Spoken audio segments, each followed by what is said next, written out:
नमस्कार, मैं आरडी भारती और आप देख रहे हैं बिहारी सुल्तान। अगर आप हमारे चैनल पर नए हैं तो चैनल को सब्सक्राइब कर लीजिए। वीडियो अच्छा लगे तो इसे लाइक कर दीजिए, शेयर कर दीजिए। हम फेसबुक पेज पर भी आते हैं, उन्हें फॉलो करना ना भूलें। बहन मायावती जी के आवास से कुछ ऐसी न्यूज आ रही है जिस न्यूज को देखकर सुनकर डर लगा। बहन मायावती जी के लखनऊ आवास से उनके पास दो अगल बगल में कोठियां हैं, 9 नंबर और 12 नंबर। एनएसजी कमांडो का जमावड़ा, एम्बुलेंस की गाड़ियां दौड़ती हुई हॉस्पिटल की तरफ आती जाती हुई, और जो एनएसजी कमांडो 50 से ज्यादा की संख्या में लोगों ने देखा और हड़कंप मच गया। बहन मायावती जी के आवास से तमाम सुरक्षा कर्मी अलर्ट मोड पे। ऐसा लग रहा था कि जैसे बहुत बड़ी अनहोनी कोई घटना हो गई। और जब इसकी इंक्वायरी की गई कि आखिर यह माजरा क्या है, बहन मायावती जी अब बाहर भी निकलना चाहती हैं, लोगों के बीच आना चाहती हैं, और अचानक इस प्रकार की जब घटना हो जाए।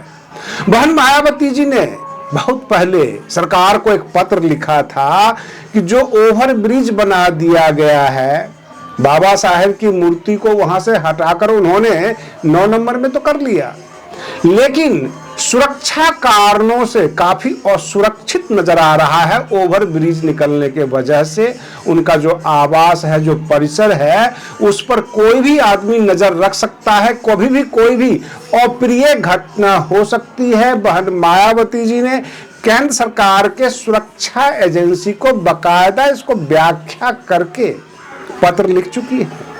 उस पत्र को संज्ञान में लिया गया और पाया गया कि बहन मायावती जी एक केंद्रीय स्तर की नेता हैं, 4 बार की मुख्यमंत्री हैं।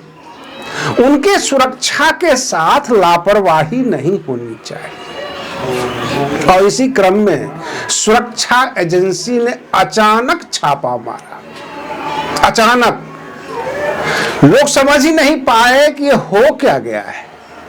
लखनऊ के आवास पर, बहन मायावती जी के आवास पर इतने एनएसजी कमांडो, इतनी एम्बुलेंस भागती हुई हॉस्पिटल की तरफ दौड़ रही थी। लोग ये पूछना चाहते थे आखिर क्या मामला है, कोई हताहत हुआ है, कोई घटना हुई है।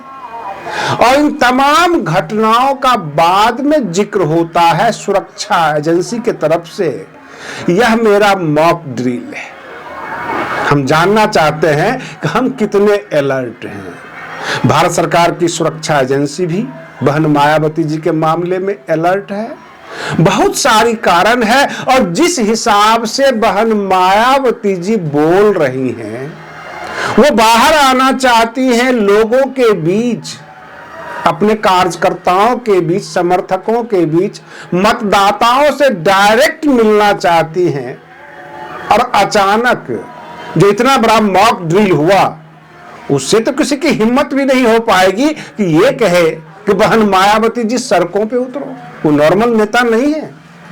सुरक्षा एजेंसी ने जो हड़कंप मचाई है आज, इससे ये समझ में आ रहा है कि बहन मायावती जी एक नॉर्मल लीडर नहीं है। उन्हें अगर आप ये कहते हैं कि बहन जी सड़कों पर उतरो, तो आपके बारे में कुछ और ही सोचा जा सकता है। कितनी आप समझ रखते हैं। सुरक्षा एजेंसी अंदर बाहर चारों तरफ ब्लैक कैट कमांडो का जमावड़ा, एनएसजी कमांडो का जमावड़ा, एम्बुलेंस भाग दौड़ रहा है। जो वहां पर मौजूद थे उनको भी समझ में नहीं आ रहा था आखिर मैसेज कहां से हुआ है, घर के अंदर से मैसेज हुआ है, कोई घटना घट गई है अथवा क्या हुआ है।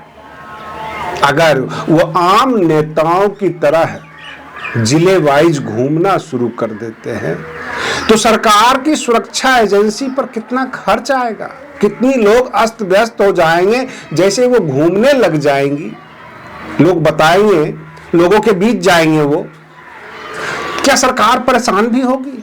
इसका भी अंदाजा लगाना जरूरी है क्योंकि आज का जो मामला आया एनएसजी कमांडो की तैनाती, अचानक छापे एम्बुलेंस के द्वारा, जो हॉस्पिटल की दूरी और बहन मायावती जी का घर कितनी दूर है, हॉस्पिटल तक एम्बुलेंस को पहुंचने में कितना समय लग सकता है, अगर कोई हमला हो जाता है, कोई इस तरह की दुर्घटनाएं हो जाती है, तो क्या एनएसजी कमांडो संभाल लेगा? क्या एम्बुलेंस स्वास्थ्य सेवा संभाल लेगी?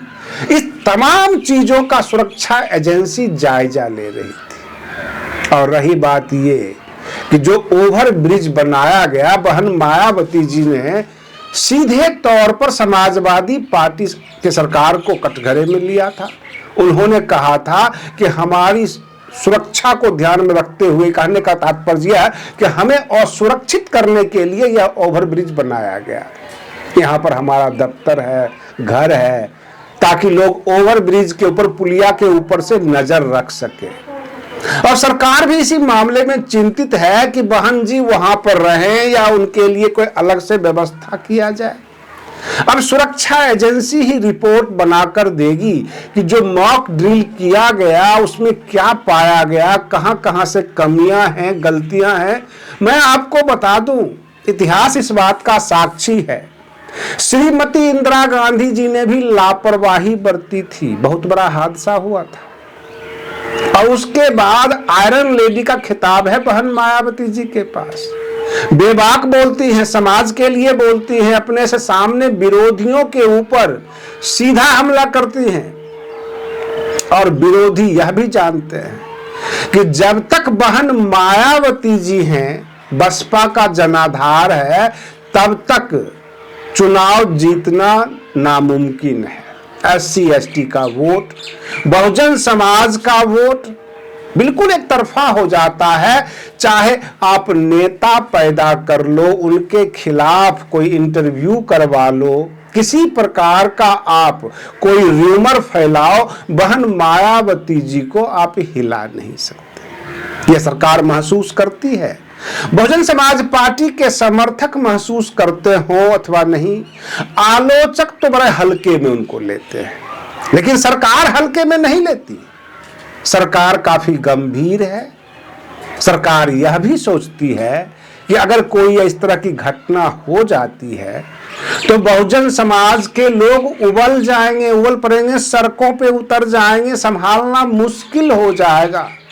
अभी आप देख रहे हैं बिहार में बड़ी नॉर्मल तरीके से डॉक्टर कन्हैया कुमार पद यात्रा कर रहे हैं, राहुल गांधी जी भी पद यात्रा किए, उधर जो है कई लोग पद यात्रा कर देते हैं, चंद्रशेखर आजाद जगह जगह घूमते हैं। जो आज की घटना हुई है, जो मॉक ड्रिल हुई है, क्या आपको लगता है ये संभव है कि बहन मायावती जी से यह कहा जाए कि आप पद यात्रा करें? भाई आम जनता की तो बात दूर, सरकार के पसीने छूट जाएंगे, सुरक्षा एजेंसी के पसीने छूट जाएंगे। उनका जो है प्रधानमंत्री वाला कद है, ये तो आज दिख गया, लखनऊ निवासियों को दिख गया, जो वहां पे अगल बगल के लोग हैं उनको दिख गया कि अचानक ये हड़कंप कैसे मचा है, आखिर बात क्या हुई। अभी भी आप देखते होंगे 4-4 बार की मुख्यमंत्री हैं और एक विधायक यूपी में, सांसद है नहीं, फिर भी ब्लैक कैट कमांडो, वही रौब दाब, वही उतनी गाड़ियों की काफिला। इसका मतलब है कि बहुजन समाज की सर्वमान्य सर्वोपरि नेता है, सरकार के नजर में भी और समाज के नजर में भी। ऐसे इतने बड़े नेताओं के बारे में मुंह उठा के कोई भी कह देते हैं आप सड़कों पे उतरो, सरकार के लिए समस्या हो जाएगी। और ये बात बहन मायावती जी भी समझती हैं कि अगर हम जिले वाइज भी घूमना शुरू कर देंगे तो बहुजन समाज की बात तो दूर, तमाम न्यूज एजेंसी, सुरक्षा एजेंसी, योगी सरकार, सबके सब रात दिन हमारे पीछे लगे रहेंगे। कहां कहां से बहन मायावती जी गुजर रही हैं, सरकार के ऊपर भी एक बोझ पड़ेगा। हो सकता है कि सरकार ने ही रोक रखा हो कि आप बाहर इस तरह से ओपन नहीं निकल सकते हैं, ये बात भी हो सकता है। क्योंकि संदेह तो इसी बात का है कि 50 से ज्यादा एनएसजी कमांडो का उतर जाना, उतनी ही लंबी जो है एम्बुलेंस का काफिला चलना। यह साफ संदेश है बहुजन समाज के लिए भी, सबके लिए भी, आलोचना करने वालों के लिए भी, कि बहन मायावती जी सामान्य नेताओं की तरह है, मोहल्ले वाइज वोट मांगने के लिए नहीं घूम सकती।